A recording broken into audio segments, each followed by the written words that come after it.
Welcome back viewers, آپ دیکھ رہے ہیں پروگرام براس ٹیکس اور گفتگو کا سلسلہ ہمارا جاری ہے اقبال پور اسرار میں جواب شکوہ کے حوالے سے. آئیے جہاں سے سلسلہ اپنا ٹوٹا تھا وہیں سے شروع کرتے ہیں. جی زید صاحب. تو یہ ایک غیر معمولی اسپرچول ڈائمنشن کی طرف اب وہ آ رہے ہیں، کیونکہ اب سولوشنز دینے ہیں اب انہوں نے یہ بتانا ہے کہ تم نے دنیا میں اگر کوئی تبدیلی لے کر آنی ہے تو کس طرح لے کر آنی ہے. اس کا پہلا انہوں نے جو باب بتایا وہ شریعت تھا. اس کی شریعت سے شروع کرتے ہوئے اب وہ روحانی تعلق پر آ گئے ہیں. اب وہ اس مقام پر آ گئے ہیں لٹرلی جو مومن کی معراج ہوتی ہے، اس تعلق مقام پر آ چکے ہیں کہ جہاں ایک بندہ مومن کا حضور سے ایک ذاتی تعلق ہوتا ہے اور اللہ سبحانہ و تعالیٰ کی تقدیر کا وہ حصہ بن چکا ہوتا ہے، اللہ کا رازدار ہوتا ہے. اس سٹیج پر لانے کے بعد دنیا میں تبدیلیاں اس بندہ مومن سے آتی ہیں. یاد رکھیے گا جب ہمارے بزرگوں کی صفات ہم نے بات کی تھی، جب اقبال نے جن کو بیان کیا ہے، تو وہ اس دنیا کے افراد نہیں لگتے تھے، وہ ایسے لوگ لگتے تھے کہ جو ہستی فوق الادراک کی بات، عقل سے بلند لوگ ایسے لوگ ہیں کہ جو کیسے ممکن ہے کہ عربیہ کے ڈیزرٹ سے نکلیں، کھانے پینے کو نہ ہو، جسم پہ چیتڑے ہوں، ہتھیار مکمل نہ ہو، اور پرشین اور رومن امپائرز کو رونتے ہوئے چلے جائیں. دنیا کی تمام ملٹری سٹریٹجیز اس سے پہلے اور اس کے بعد فیل ہو جاتی ہیں ان قرون اولیٰ کے مجاہدین کو دیکھتے ہوئے اور ان اللہ کے بندوں کو دیکھتے ہوئے جس نے تاریخ اسلام میں جنہوں نے مسلمانوں کی تاریخ مرتب کی ہے. یہ بار بار ہے میں ایمفسائز کر رہے ہیں کہ یہ ملٹری سٹریٹجی کی وجہ سے نہیں تھا.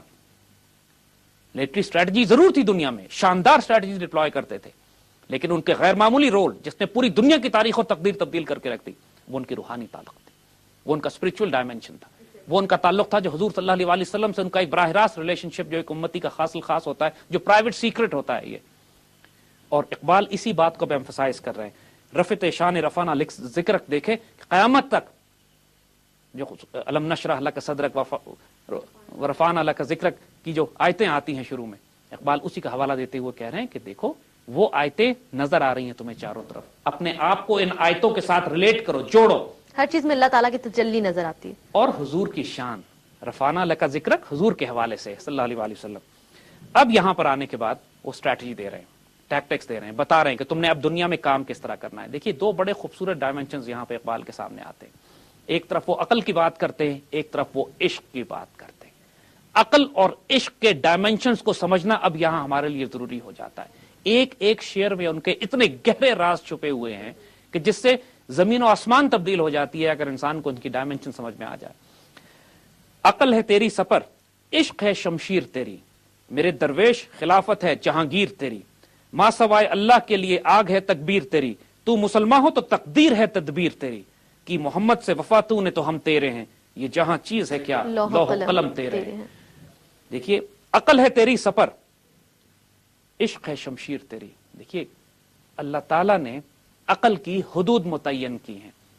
انسان کی جو انٹلیکٹ ہے، جو عقل ہے، اس کا ایک رول ڈیفائن کیا ہے اور عشق کا رول ایک الگ ڈیفائن کیا ہے. دونوں فورسز جو انسان کے وجود میں، انسان کے اندر انٹلیکٹ بھی ہے، انسان میں عشق بھی ہے، انسان میں عقل بھی ہے، انسان میں قلب بھی ہے، اور دونوں کے رول الگ الگ ہیں. انسان جب دنیا کے معاملات اپنے طے کرتا ہے تو عقل استعمال کرتا ہے کہ ہم نے گاڑی کس طرح چلانی ہے، گھر کیسے بنانے ہیں، ڈیفینسو سسٹمز کیسے لگانے ہیں، اپنے نیوکلیئر میسائل پروگرام کو کیسے بنانا ہے، ہم نے اپنے بچوں کو کیسے ریز کرنا ہے، ایجوکیشن سسٹم کیا ہو، اکنامک سسٹم کیا ہو، جوڈیشل سسٹم کیا ہو، یہ فقہ کے معاملات، یہ سب عقل کے معاملات ہیں. عقل تمہاری ڈھال ہے، یعنی یہ وہ ڈھال ہے جو ہم کو دنیا کی مصیبتوں، پریشانیوں اور فتنوں سے بچاتی ہے اور ہمیں آرگنائز زندگی دیتی ہے. اب ڈیفائن کر رہے ہیں کہ کس فورسز کا، کس سینسز کا تم نے کس جگہ استعمال کرنا ہے، کنفیوز مت کر دو.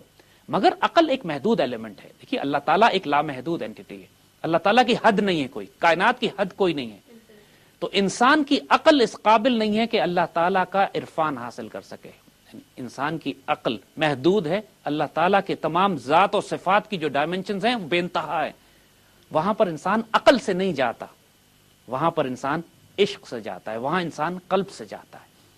اور قلب جب انسان کا ڈیولپ ہوتا ہے، قلب منیب، قلب سلیم اور قلب شہید کے درجات پر جب وہ پہنچتا ہے، عشق اس آگ کو کہتے ہیں، اس جنونیت اور دیوانہ پن کو کہتے ہیں ایک بندے مومن میں، کہ جس کی وجہ سے وہ دنیا میں اپنے معراج اور اپنے مقامات کو حاصل کرتا ہے. عقل اس کو دنیا گزارنے کا طریقہ بتاتی ہے، لیکن آگے بڑھنے کے لیے عقل نہیں، عشق چاہیے.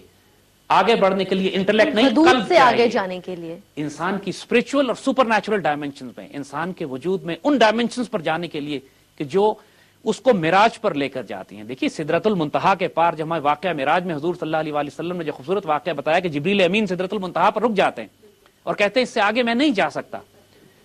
تو معرفت میں انسان کی عقل کی معراج